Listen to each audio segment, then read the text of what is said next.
I am Jim Collison and live from the Gallup studios here in Omaha, Nebraska. This is Gallup's Called to Coach, recorded on December 20th, 2019.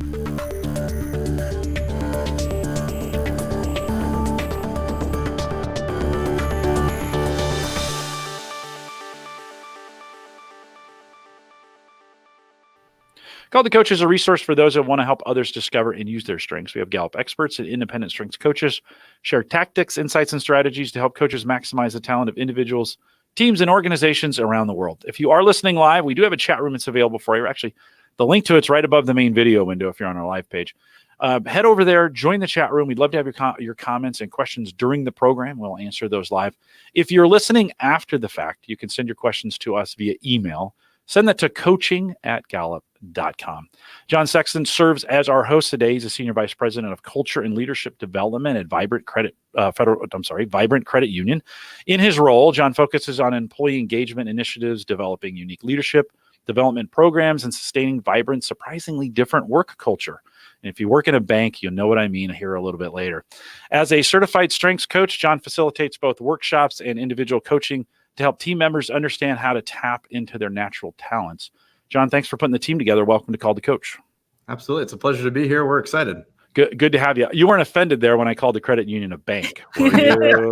Was that a faux pas? It happens, right? It's just, outside of the industry, it's that language that it can occur. When I worked in the credit union industry for a lot of years, and I was actually a board member here at the credit union, and I know sometimes credit unions and banks, they fight in the parking lot, right? That kind of happens. So apologize for that. Jon, take a second. We've got a couple guests that you've brought on. Let's just take a second to introduce them before we get started.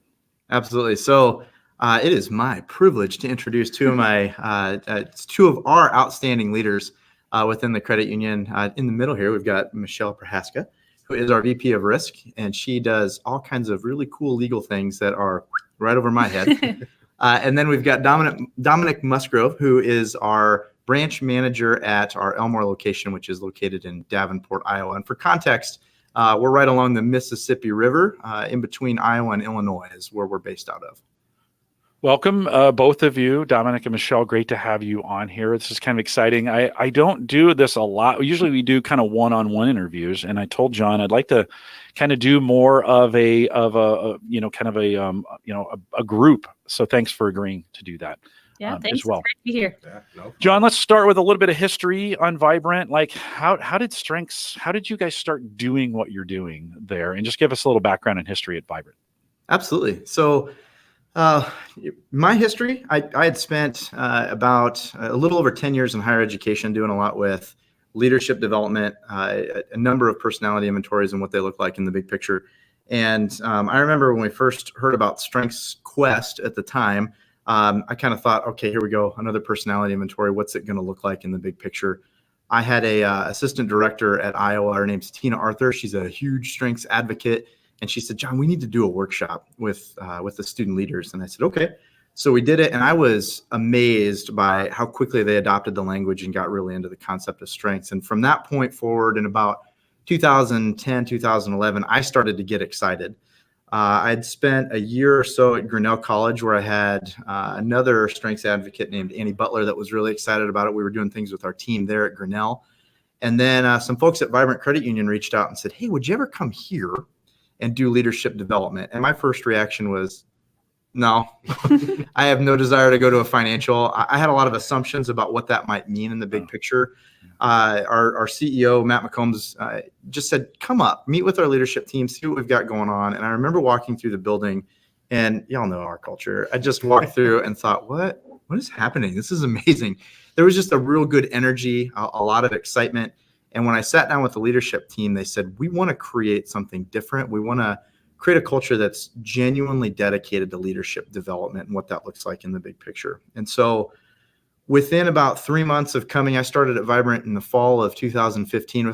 Within about 3 or 4 months, I'd gone through accelerated coaching training, and we were wrapping our heads around how do we make this an initiative that's not just a fun workshop that kind of stops and we let it go, but how do we really use this as a tool and a lens and a framework to really support leaders at a deep level who then in turn can support their teams in the big picture perspective. So it started with having everybody in our org do the assessment. We've got about 225 people today. At the time, it was about 175 to 180 employees, give or take, that we had go through and do the assessment.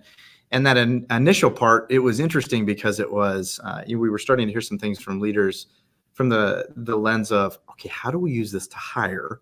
How do we use this to determine who should have what in their top 5? Shouldn't every salesperson have competition in their top 5? And it was an interesting opportunity to say, well, there's a difference between talent and strength. And there's also an element of just because I have competition it's not the end all be all. How does that intertwine with other strengths that are in my top 5 or top 10 for that matter? But we did start to think about how do we help leaders give voice to the things that they do naturally well from that perspective.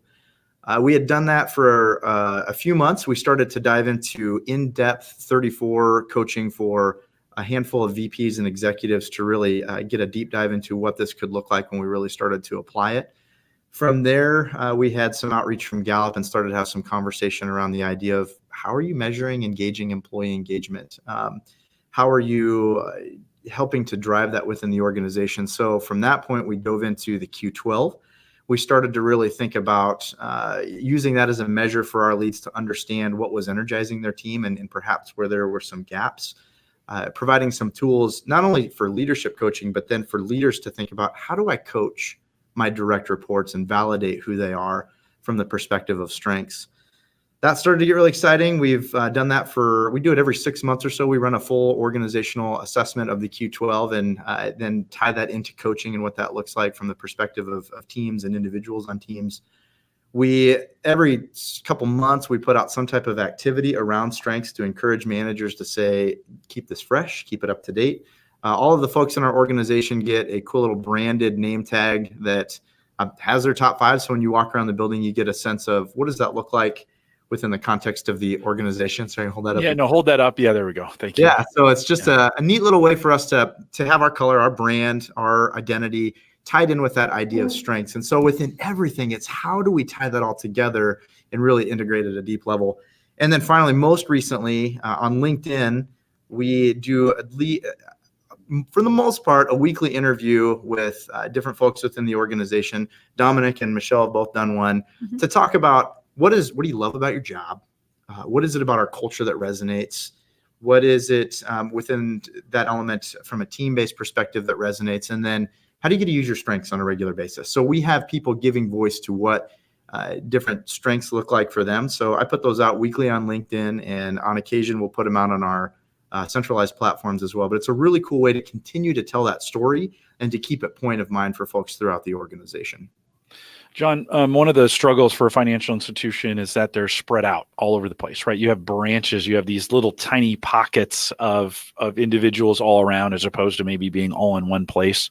How big is your footprint, and how many branches? And when we're talking about the diversity of it, how spread out are you guys? Absolutely. So, when I came in, we had a pretty heavy footprint in the Quad Cities area, and then we started to expand.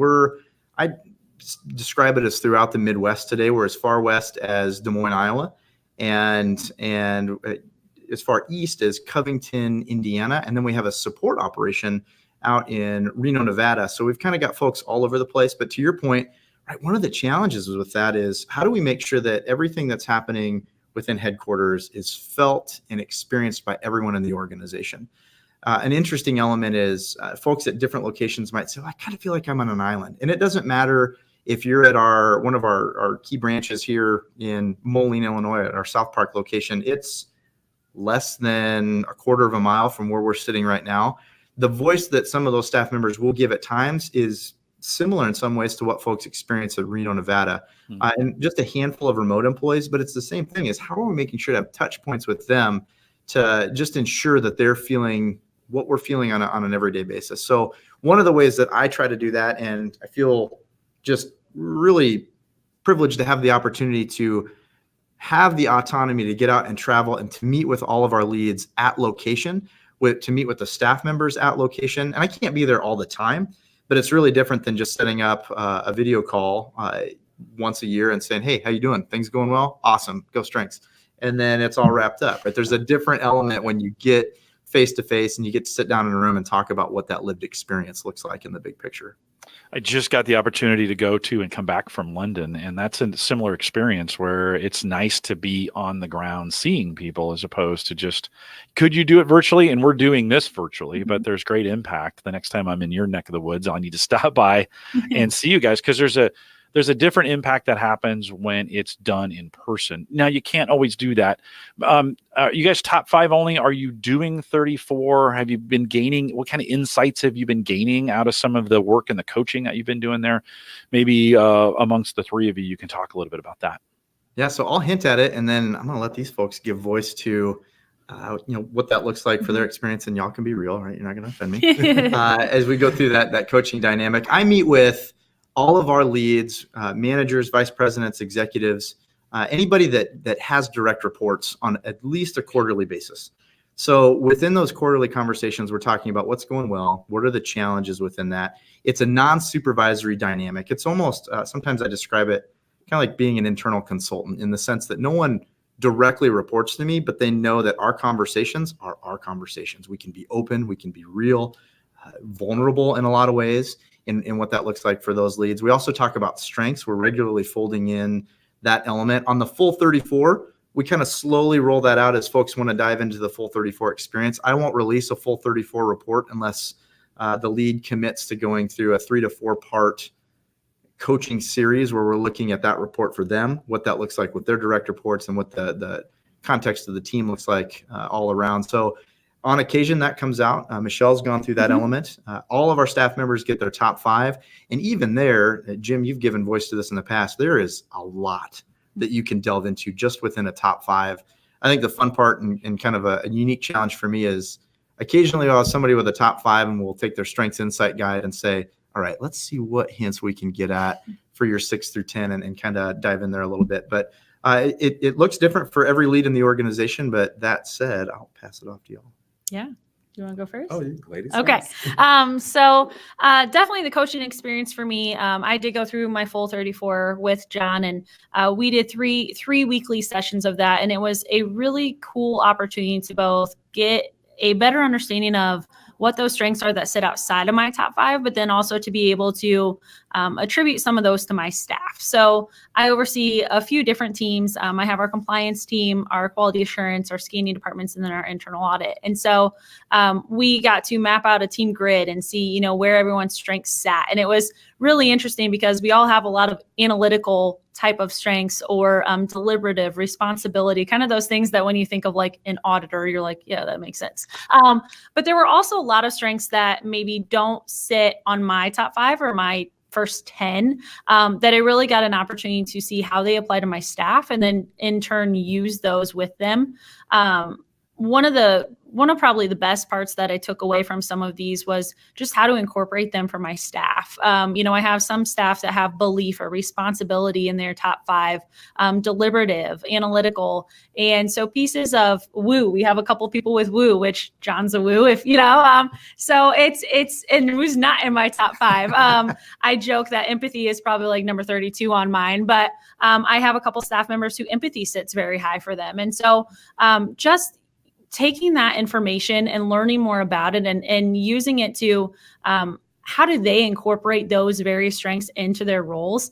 It was really eye-opening because you see some of the interactions that our team members have with members and how they understand their individual situations. And a lot of it just ties back to that top 5 strength. And it's kind of that aha moment that, oh, this makes a ton of sense. So it was a really good experience through that top 34. Michelle, for you, did you find outside of work, did you find that you could take it home as well and use it in that way? Maybe just talk a little bit about that. Yeah. So I talk about my strengths all the time. Jon actually told me, sorry, I'm just making up names now.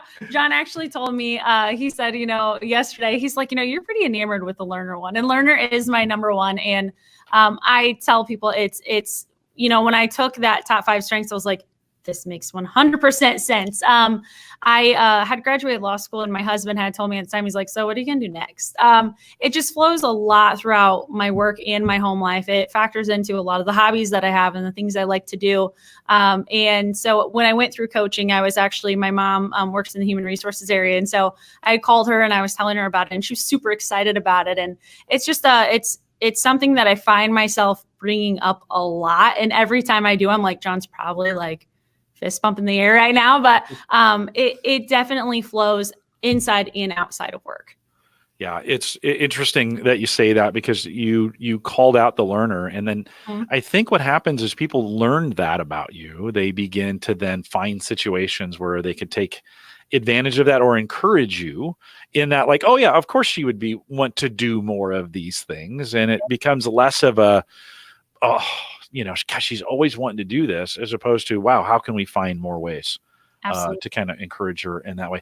Dominic, you're out at a branch, which, right, you're branch manager, is that right? Yes, sir. And so you have a whole different set of challenges, because you're in one of those semi-remote locations where it's kind of self-contained. What did you learn about yourself and your management style and some of those kinds of things, and the insights when you got your top 5? Well, I'm actually fairly new to Vibrant. I've been with Vibrant for just short of a year. Good. January 2nd, I believe. And coming to Vibrant, I had never heard of anything like this. The Strengths was a whole nother thing for me. When Jon rolled it out in our first 2 days of training, I was just like, this is awesome. I found my points. Woo, focus, competition, achiever, and context are my top 5. Whoa, wait a minute. You said woo, focus? Woo? That's possible? Yeah. That's great. It's crazy. And actually, focus and woo are like my top 2, if I'm not mistaken. Focus is my number 1, and woo is my number 2. And I use those both every day in my branch. I have a team that has a lot of the consistency factors, adaptability, those types of strengths, in which I've been able to kind of manipulate them a little bit and team them up with people who have different strengths from them, as far as trying to get those developed and, understanding what your exact strength is, and, getting a deeper look into, oh, well, I could have used this piece with this member, or, with this situation, we could have worked it out here. So that's the one thing that I do love about my team. They're adapting to it all. Yeah. And they're learning, because I have a fairly new team as well. So I think one of the fascinating elements, Jim, you just hinted that context and woo, and I think I gave voice to this pretty quick, Dominic. You walk in to this branch on Elmore, and number 1, there's going to be an overwhelming, how are you doing? And it's just super great energy, but I might be in just to hang out with the team or to observe. And anytime, any member service or customer service type industry, you're going to have challenges that come through the door and people that are frustrated, right? And I can watch Dom start to connect with a member, and when that happens, that focus kicks in, and that is the only individual in the world. Nothing else comes up at that point. It's just 100% dedication to making sure that person is feeling taken care of, and that blend with woo, it's pretty powerful to observe. It gets pretty intense. Well, you bring up an interesting point, because Jon, you'd said earlier about, the stereotyping of salespeople having to have competition. And I think sometimes when we think of managers, we think, oh no, it's got to be kind of this strategic or, whatever, the deep relational skills. And yet we come in with woo and focus. And Dominic, it sounds like to me, you've kind of learned to harness that in a way that makes you a powerful manager, and probably have surrounded yourself in areas where you need help with others to fill in those gaps. Has that kind of been the case in the year that you've been there? Absolutely. I mean, between my branch, I don't think any one of my tellers actually has competition in their top 5. And to now see them, when we get ready to do our morning motivation, it is the biggest competition I've ever seen. Like, they can be tired, haven't had coffee, and I mean, they are just going at it. And I'm like, where do you guys get this from? Well, we got to beat you. We have to beat you. So. Yeah. Well, and how great is that? I mean, and that's an area where maybe like Relator can be used in competition, as they get to know each other. And then they're like, okay, well, we need to bring up, we kind of need to bring up the productivity here, and let's challenge each other to do that. And so I love the fact that we're looking at the talents of what do we need to complete? What do we need to do? What's the process of getting things done? Jon, as you think about how you've combined that with Q12 and given it another dimension, maybe you guys can talk a little bit about how does that change things for you too, kind of knowing how you're engaged and maybe how you're not, and some opportunities to work on some things. Absolutely. The Q12 was just a new lens in terms of us being able to understand what is energizing people, what's perhaps taking away from that energy. One of my favorite things about that particular assessment on employee engagement is that it's simple, right? 12 questions, you can cater, you can add more onto it, but it gets to the heart of what is it that gives me energy and what is it that takes it away? What makes me leave work feeling drained or excited about what I do, right? In the big picture. And as we started to talk about strengths within that context, here's why it's important to continue to talk about that. And the neat thing that we had created, and I'll let the two of you give voice to that, we've started to fold in that the assessment results every 6 months. So we're able to talk a little bit about what those look like. Access gives you the ability to compare one assessment to the last, but what we started to build is these dashboards so I can see what it looks like as it ebbs and flows over time, which within the organization is also a unique metric to be able to say, what are all of the factors and variables that influence a team's engagement? Yes, the manager is a very important element of that. I think Gallup's data and it's the manager book looking at about 70% of the influence on engagement is directly associated with that manager. But there's a lot no pressure, Dominic, by the way, on that. A lot of things that get tied in there, but there's other factors too, right? There's team changes, there's organizational changes, there's new elements, products that are coming in. All of those can have a factor. So every time we look at that report and see where it's trending for that individual lead, we're able to zero in on what does this look like today and what are your targeted goals to address areas of concern for you. Yeah. Michelle, do you want to speak to that at all as we think about in your role and what you're doing to have that additional data and then tying it to strengths? How's that? Any insights that you'd have? Yeah, it's been a really awesome metric for us. So I joined Vibrant just short of 2 years ago. My 2-year anniversary is also in January. So I joined them just about 2 years ago, and I started with no direct employees, and then I grew to a team of about 9 employees. And so we took the Q12 and took the results once we started getting data. The first series that we did, my team's results came back and we definitely had some spots of red and some spots of yellow, and where I took a look at it and I'm like, oh God, you're like, okay, what do I do with this? And so that was when I had a couple conversations with Jon, and we really just talked about, okay, using this metric of state of the team to go back and talk through where are our weak spots and what do we as a team want to work on to make this better, and how can we improve and enhance? And so it took having some really honest, candid conversations with our staff. And so, I shared that state of the team metric with all of my staff. We talked about it in person at a meeting. And we each picked one item of what could we work on, what would we do different, and how can we make it better?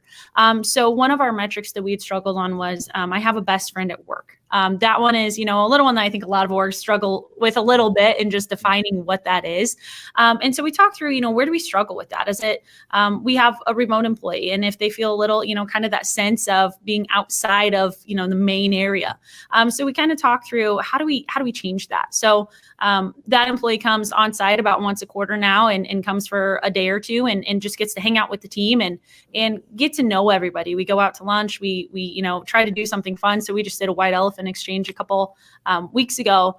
And so it took with the team kind of setting those metrics from what do you need from me as your manager and what's, impacting you, whether it be systems or access or, whatever it may be, but then also what can we do together to improve? And so the really cool piece of that was that the next time we did the Q12, the results were pretty dramatically different. And so it was this really cool piece to go back and see.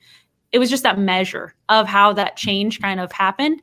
And with my team, it's something that it's probably one of the best parts of why I come to work every day is that I feel like I have a team who is incredibly engaged and feels like family. And so I think a lot of that came directly from taking some of those steps to really better us as a group and as a team, and then eventually also as an organization. So, Michelle, you mentioned, you've had at least 2 iterations of that and some change, maybe more. Are there any metrics tied to you, or are you shooting for anything in those because a lot of folks talk about ROI on this. It's great that we know, but when we think about the return on that, how is that returning? How are you seeing the return on investment personally on your team? Yeah. Definitely with my team, I think the huge return that I've seen is just their willingness to go that extra mile, willingness to take anything on. And it's just a completely different dynamic when you feel like you have someone in your group who is not just your coworker, but also your friend, and someone that you can talk to and you can work through things with. One of the really cool pieces to my employees is as they've come onto my team has been kind of that piece of, at some point, almost every single one has iterated just that it's this different feeling, because you feel like I genuinely enjoy coming to work every single day. And as a leader, my take is that every person that I have on my team probably does something better than me, and that's good because I want to hire them for that. So I have, people who are, Kate is on my team. She's an achiever and she has the woo factor that I don't have. And so she tends to, bring that fun element to our team that probably really boosts us up and makes us a really loud place. We're not your typical compliance and audit kind of team. We have a lot of fun with it. Abby, who is our fraud manager, she has, the empathy and the individualization piece and just that ability to relate to people. And so she's dealing with a lot of situations that are a little different and can, take those and understand each individual's situation while also walking them through how she can help. And so it's just those different pieces that you see come out in your staff that is really awesome. And I think makes me a better leader and hopefully helps us to contribute more overall to our organization than we would if we hadn't. Dominic, in a second, I'm going to ask you about KPIs tied to the Q12, but Michelle, you're not a typical revenue center, so to speak. Nope. Right? Do you have, or do you try to tie any productivity measurements to the team to say, are we, because the whole goal is to increase productivity, right? Yep. Do you have any kind of those measurements? So we do some tracking in terms of efficiency across our team, and overall, my team has a really good level. Where we are kind of independent and separate, we do some QA tracking. We've done that efficiency initiative across our organization that we still continue with.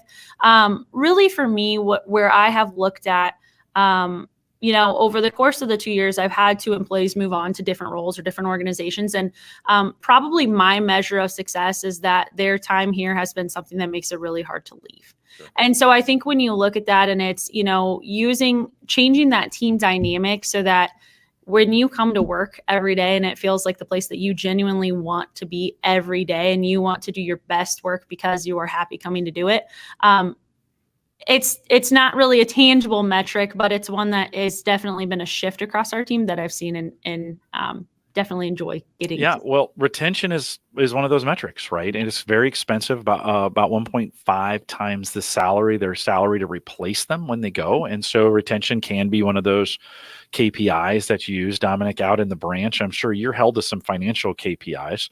And maybe some other pieces that are out there. You can talk a little bit about that. And how do you use that engagement metric to kind of push that productivity forward?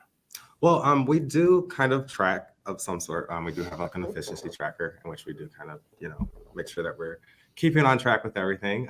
But really, my thing with my branch and trying to get them to adapt and be a family mainly was just.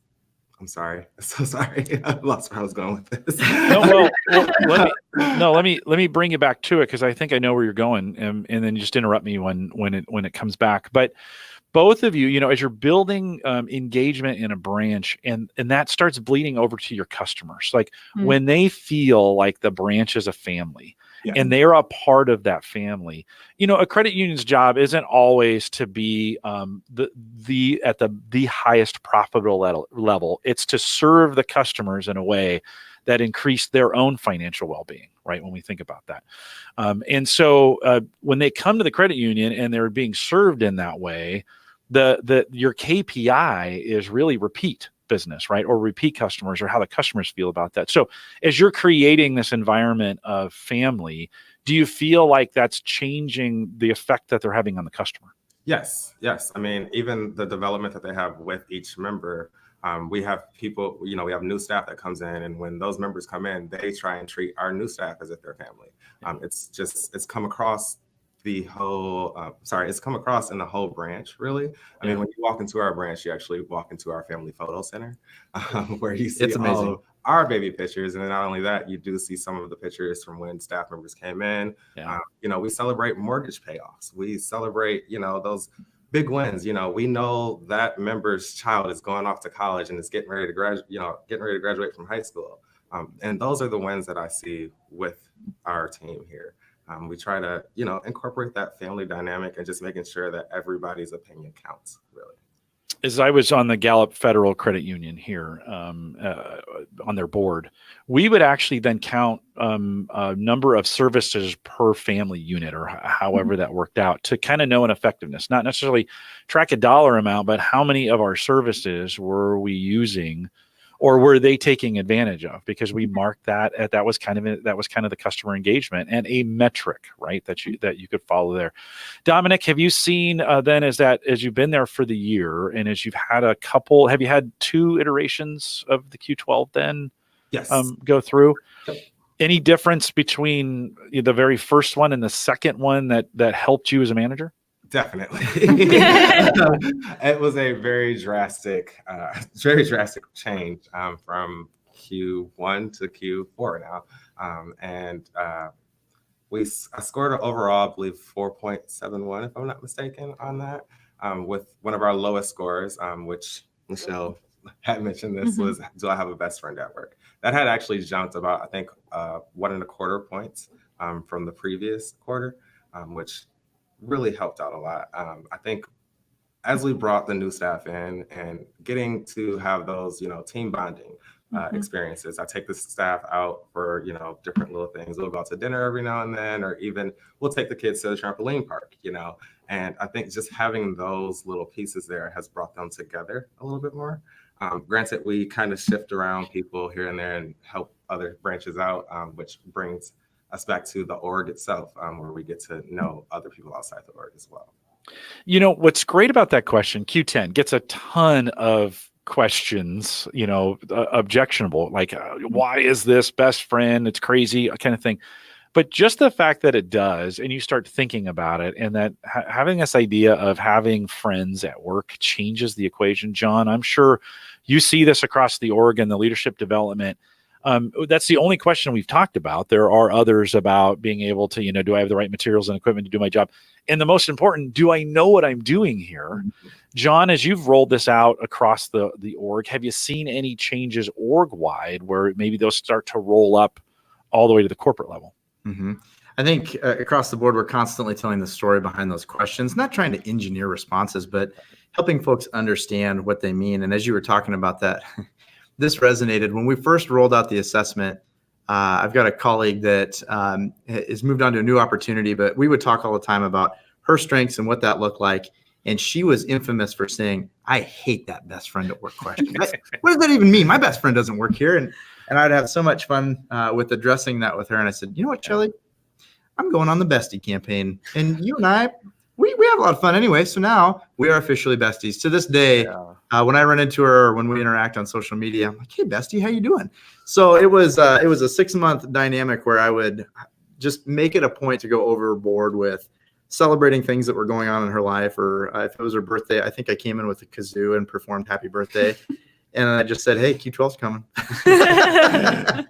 And I'll never forget when we had that second assessment, I think it was our second assessment. She walked in and just said, you know what, I bumped it up a little and I'll keep thinking about it. And it was more, I will think about it. And part of it is just having that conversation. As it rolls up through and we zero into that with all the teams across our organization, part of it becomes, as a lead, I get my results. I see what those look like. And as a new leader, my initial inclination can be, well, this is personnel information. I don't let anybody see this.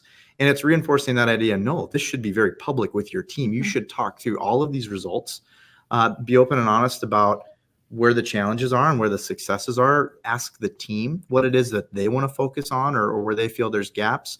If you don't feel there's an opportunity to do that within the team setting because there's too many challenges, what does a one-on-one conversation look like on that front? Who are your informal leaders or influencers that you can leverage to start to give voice for that within the team and start to create buy-in with any given initiative that might be going on in the big picture? So that's where we really start to see it trickle on throughout the organization, is as we get really good leader buy-in and as they start to implement it within their team, that's when it comes to life, if you will.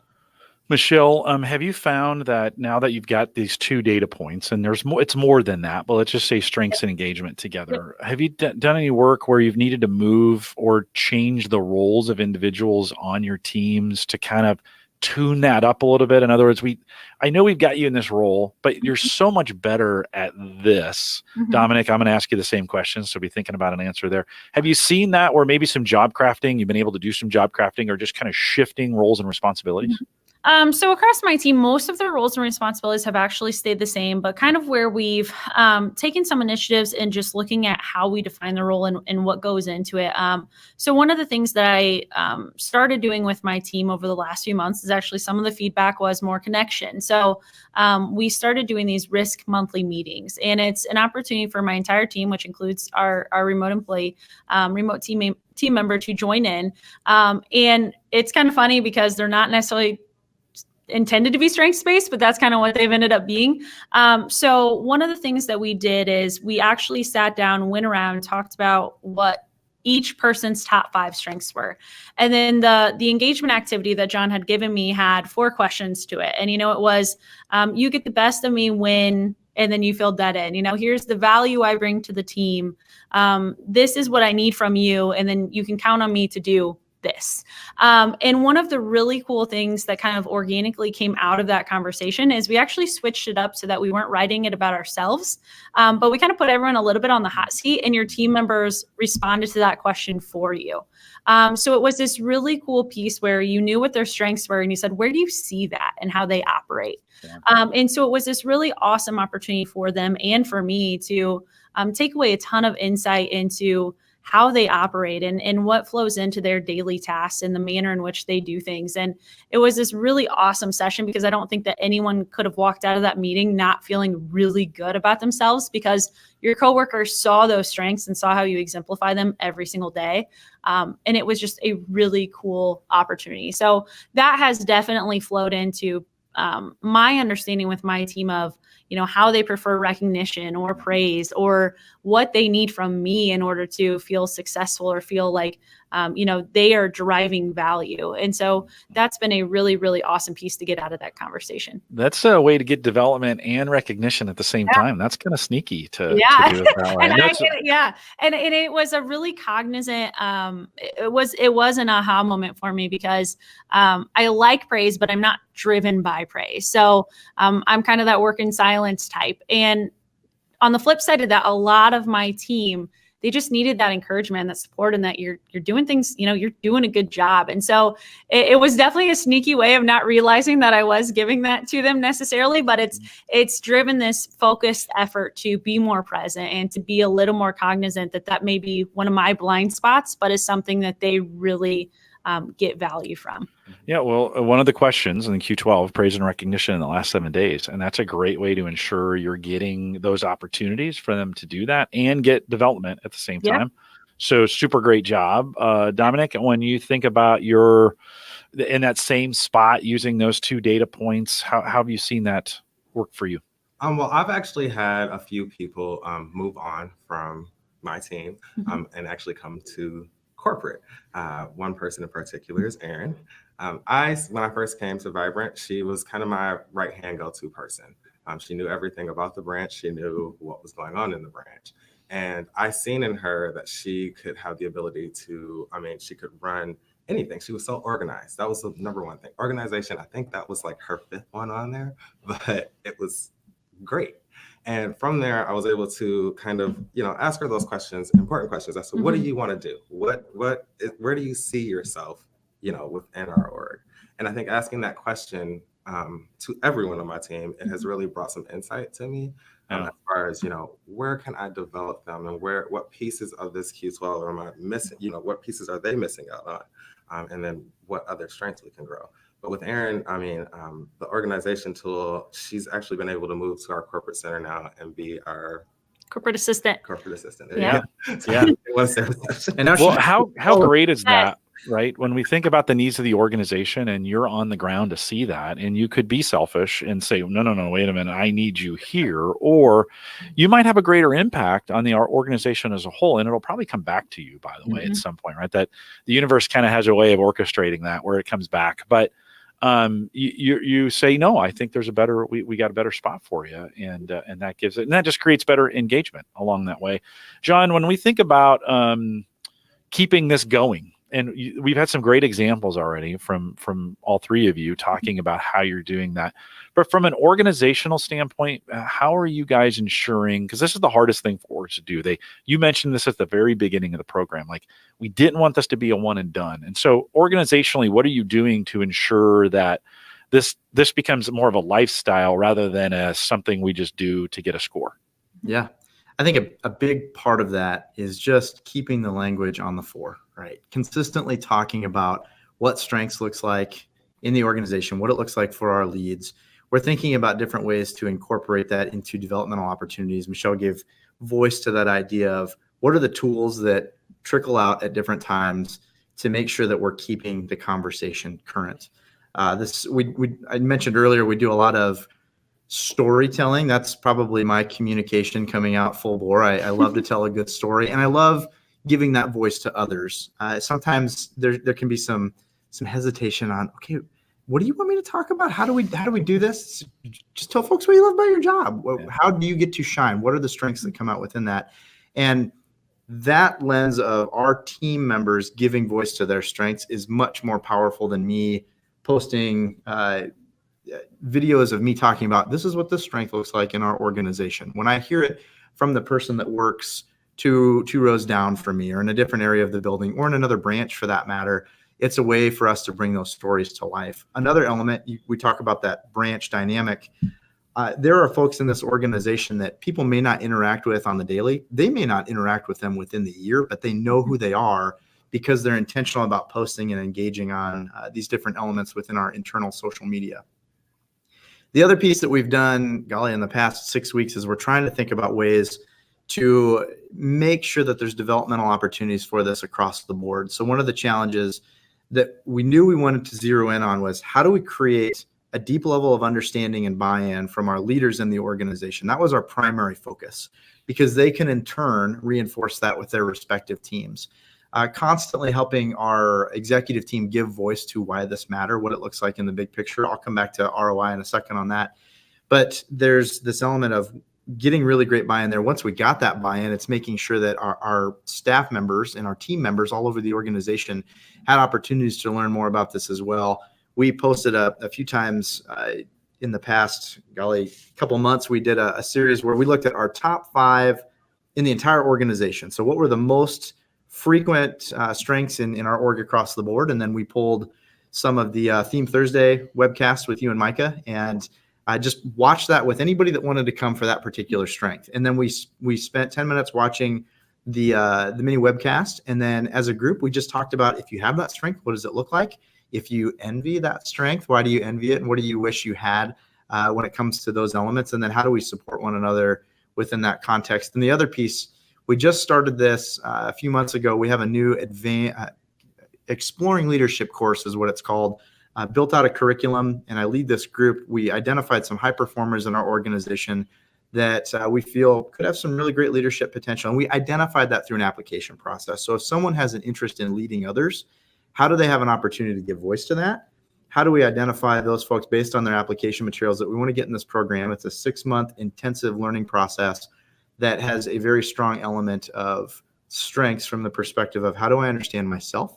And then how do I use that as a lens to understand others? So for the first time, staff members that are not in leadership positions are starting to get their full 34 report to dive in there and to use it as a means for developing a deeper understanding of what they do best.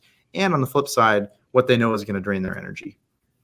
Michelle, Dominic, would you guys add anything when we think about keeping it alive and making it more than just an assessment? Anything you guys would add to that as far as what you've learned to kind of keep it rolling on a day-to-day basis?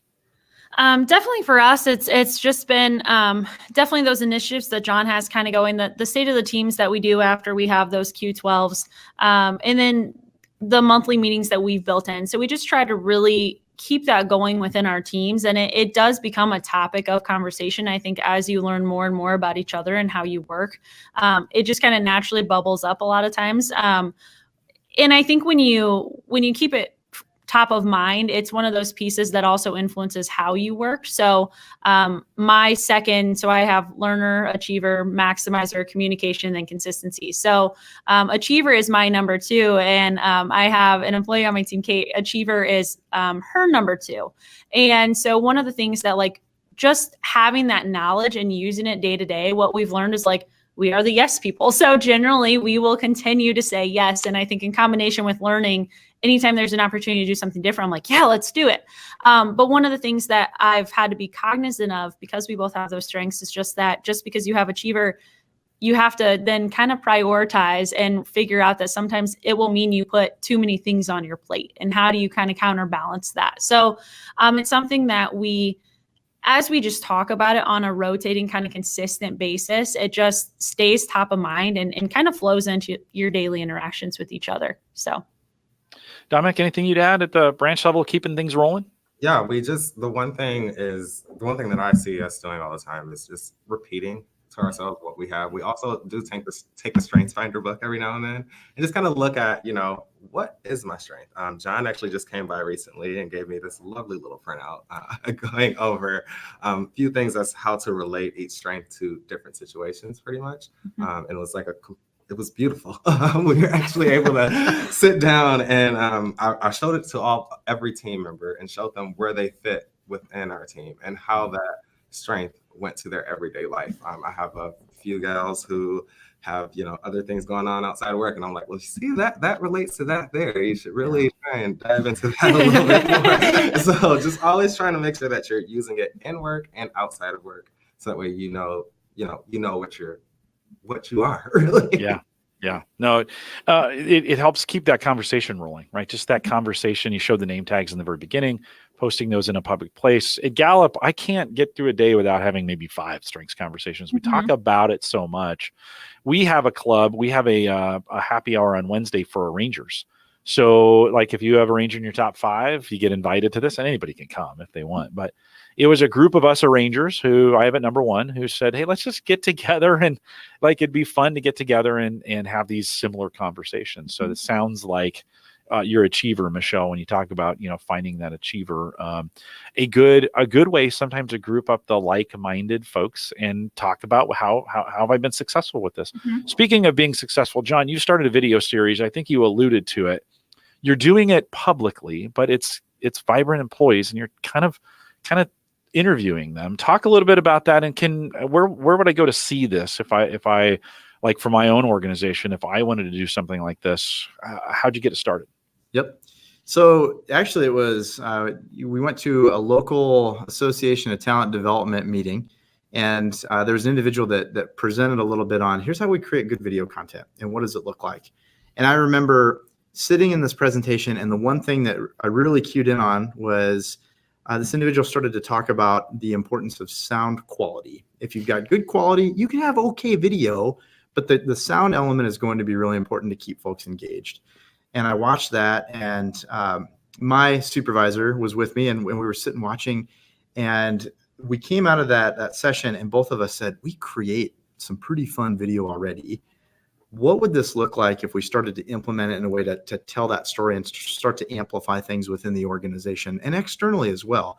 Because there becomes an important element of brand, and you hinted at this, Jim, as people understand that we're invested in our team, and the team members in turn are invested in the people that we have an opportunity to serve, that starts to resonate and it starts to spread. And so what was interesting, I talked a little bit about some of the things that we were doing on that at the CliftonStrengths Summit this past spring, and actually ended up engaging with a number of representatives from different credit unions that said, those videos are amazing. How do you do it? And I said, well, here's the list of equipment we invested in. Pretty low investment. We could probably go higher end, but we're finding the things that we're leveraging as of today is helping us create some really good, engaging content. We know video and the digital platform is very important for that storytelling lens. And it just became, hey, who wants to do an interview? Let's start with a handful.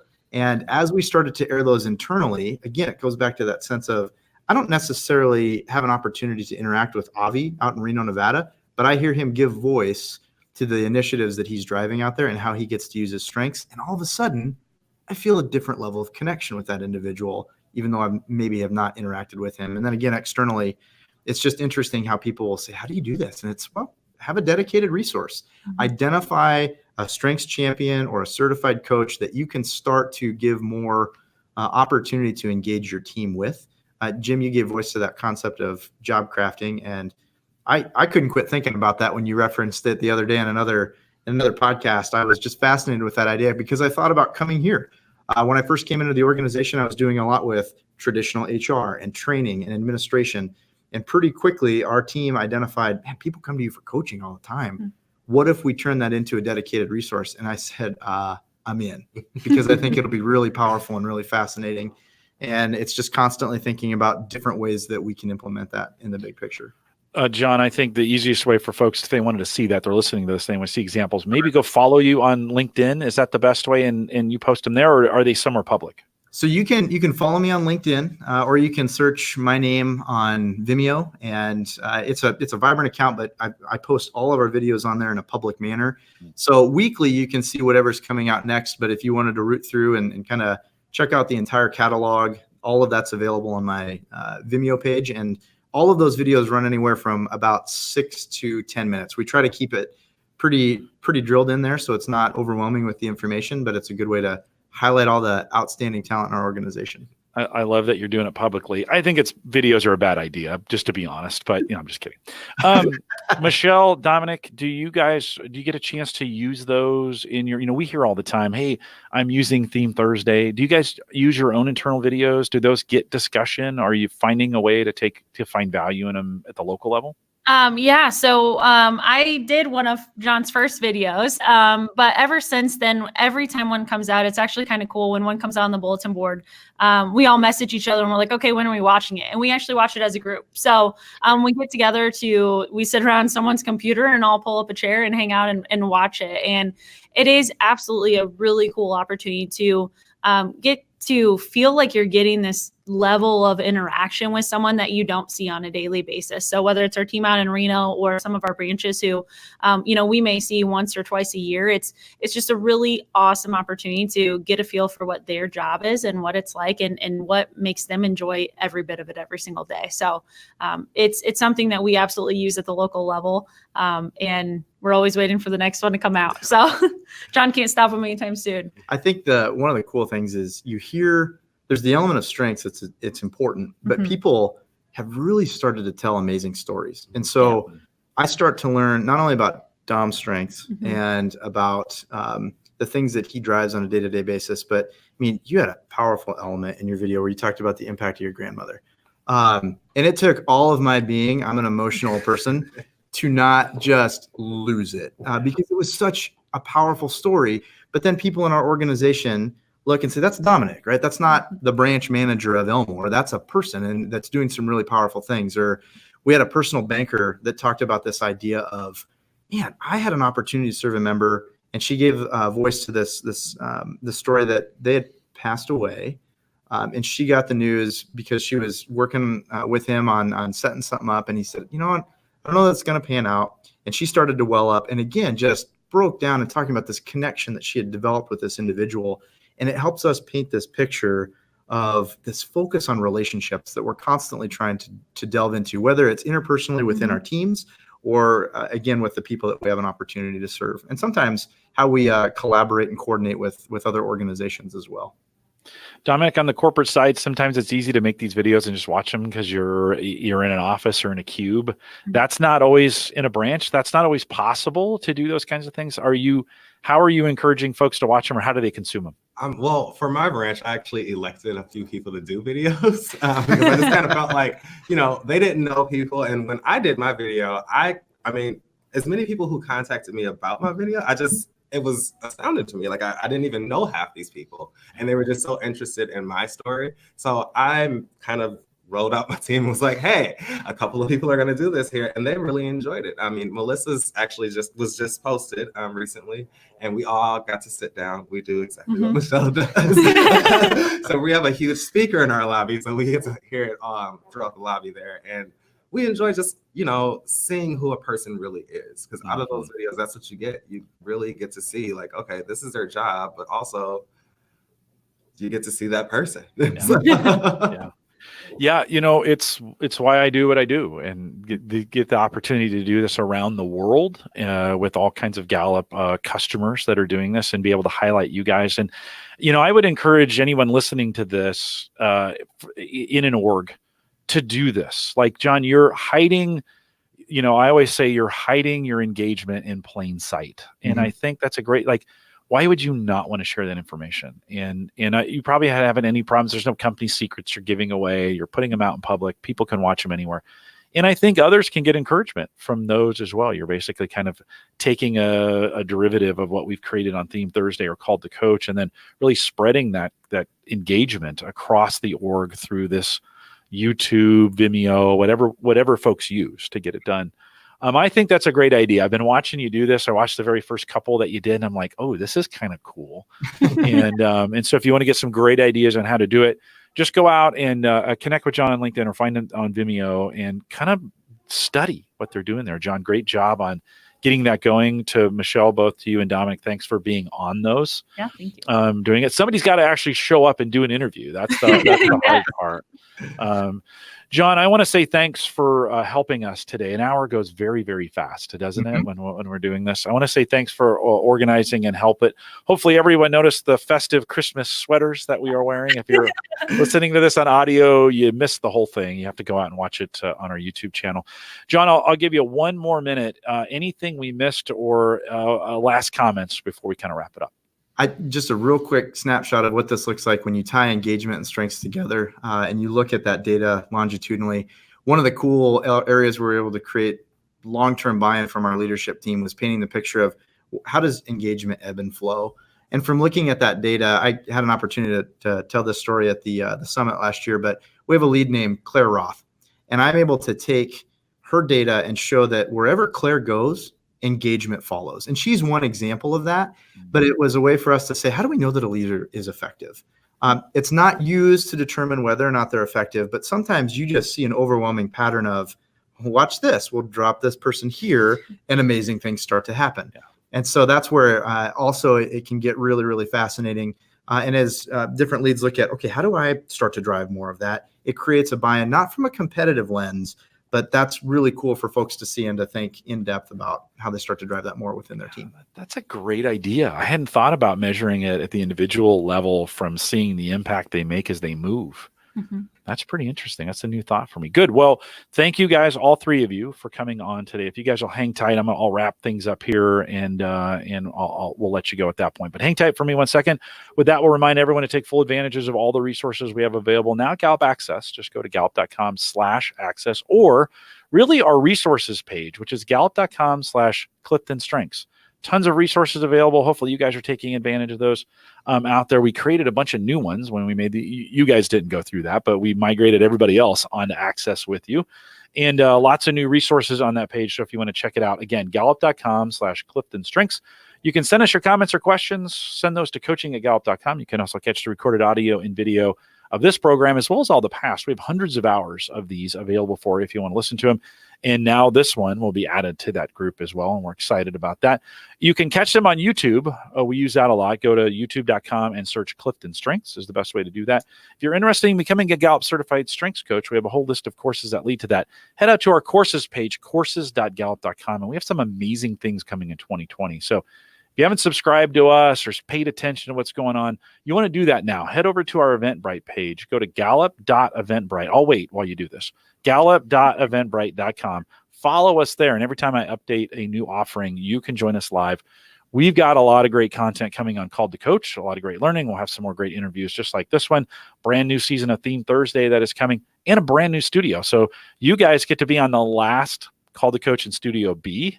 here, and we'll go into Studio C, which is going to be my office, just to be clear. And then in Summit, we have brand new studios with an S coming. I'm super excited to talk about that.